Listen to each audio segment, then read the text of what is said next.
আর যাদের বাবার টাকা নিয়ে ফুটানি দেখায় আমার ওদেরকে পছন্দ না, ঠিক আছে। আমাকে ডেট নিয়েছে 15 থেকে 17 দিন, আমার শ্যুট হয়েছে 6 দিন। কেন না, আমি কেন ভয় পাবো? ভয় পেলে আমি এখানে এসে বসতাম? ববি নায়িকা হিসাবে খুব ভদ্র, মেয়ে হিসাবে খুব ভালো, কিন্তু অন্যায়ের বিরুদ্ধে কথা বলতে গেলে প্রবলেম। এটা আমার কাছে জাস্টিফাইড না। আসলে সবসময় জাজ করি যে আচ্ছা উনি তো নায়িকা, হয়তো বা অনেক কিছুই হতে পারে। বিষয়টা কিন্তু এরকম না, এটা খুবই দুঃখজনক একটা বিষয়। তো কিছু না কিছু অবশ্যই হয়েছিল ওইখানে, কিন্তু যেরকম করে লেখা আসছে বা কিছু, আমি এতগুলো কথা বললাম, এগুলোই কিছু না কিছু যেগুলো ফ্ল্যাশ হয়েছে, যে আমার নাম দিয়েও বারবার টাকা নিয়েছে, ওয়ারেজ আমি ফুল পেমেন্টই পাইনি।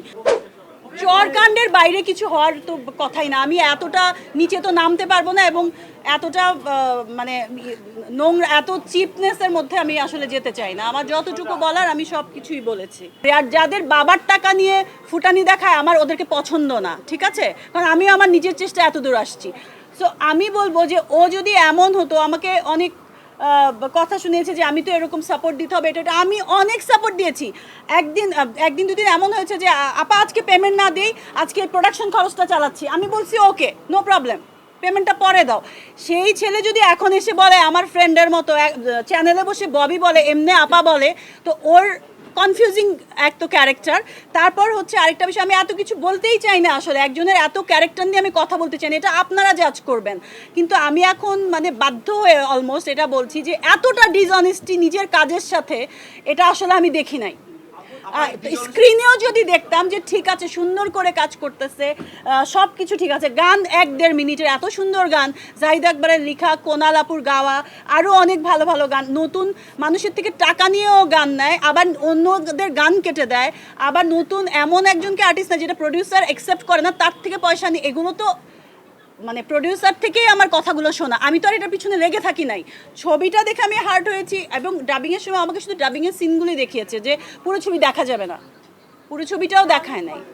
তাহলে এই বিষয়টা খুবই দুঃখজনক আসলে, যে এতটা ডিসঅনেস্ট, যে তার নিজের কাজের সঙ্গে। এবং আমি শুনেছি পদ্মাপুরণ সে 10 বছর ধরে, একটা সিনেমা বানাতে 10 বছর, 3 বছর, 6 বছর লাগে না, যদি এটা ডিরেক্টর প্রডিউসার যদি প্রপার থাকে। এখানে প্রডিউসার টোটালি প্রপার ছিল, টোটালি ইনভেস্ট করেছে এবং টাইম মতো করেছে, তাহলে এটা কেন হলো? এবং আর্টিস্ট যাদের কিন্তু সবাই হেল্পফুল ছিল, সাপোর্টিভ ছিল। এখন যদি আমার দোষ দেয়, আমাকে বলে প্রডিউসারের দোষ, তারা টাইমলি পয়সা দেয় নাই। প্রডিউসারকে বলে আমাকে ডেট নিয়েছে 15 থেকে 17 দিন, আমার শ্যুট হয়েছে 6 দিন। কেন 6 দিন? আমার যতটুকু ফুটেজ, আরও ফুটেজ কেটেছে, সেটা 6 দিনের শ্যুট। তাহলে আমি কিভাবে টাইমলি না এসে এতগুলো শ্যুট করলাম? এটা বলেন আপনারা। আপনি কি সে ডিসঅনেস্ট দেখে কি আপনি আসলে তার উপর গায়ে হাত করেছেন? এই টাইপের কোনো ব্যাপার মানে আপনারা গায়ে হাত তুলতে বাধ্য হয়ে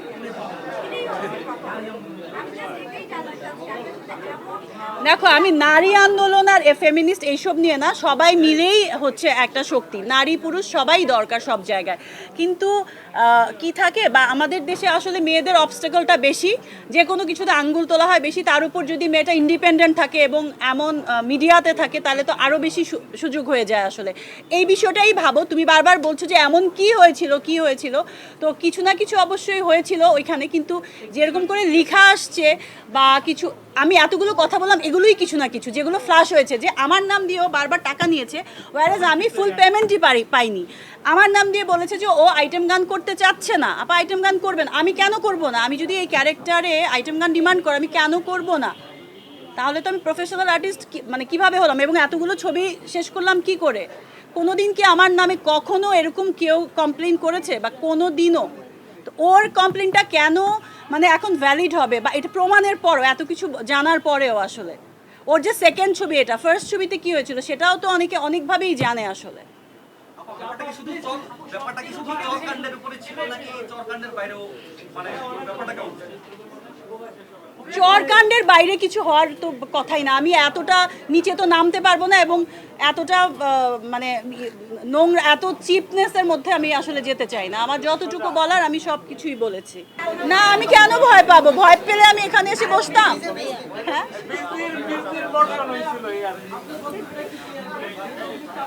বাট আমি একটা কথা বলতে চাই, আমার এই 13-14 বছরের ফিল্মের ক্যারিয়ারে আমি একদম ছোট থেকে বড় হলাম এখানে, এত ম্যাচুরিটি আসার পর আমার মনে হয় হ্যাঁ, ববি নায়িকা হিসাবে খুব ভদ্র, মেয়ে হিসাবে খুব ভালো, কিন্তু অন্যায়ের বিরুদ্ধে কথা বলতে গেলে প্রবলেম, এটা আমার কাছে জাস্টিফাইড না। আসলে অন্যায় হলে, ডিসঅনেস্টি হলে অবশ্যই কথা বলা উচিত।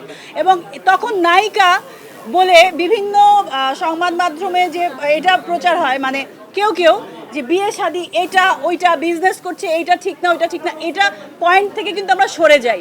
সব সময় জাজ করি যে আচ্ছা উনি তো নায়িকা, হয়তো বা অনেক কিছুই হতে পারে। বিষয়টা কিন্তু এরকম না, এটা খুবই দুঃখজনক একটা বিষয়।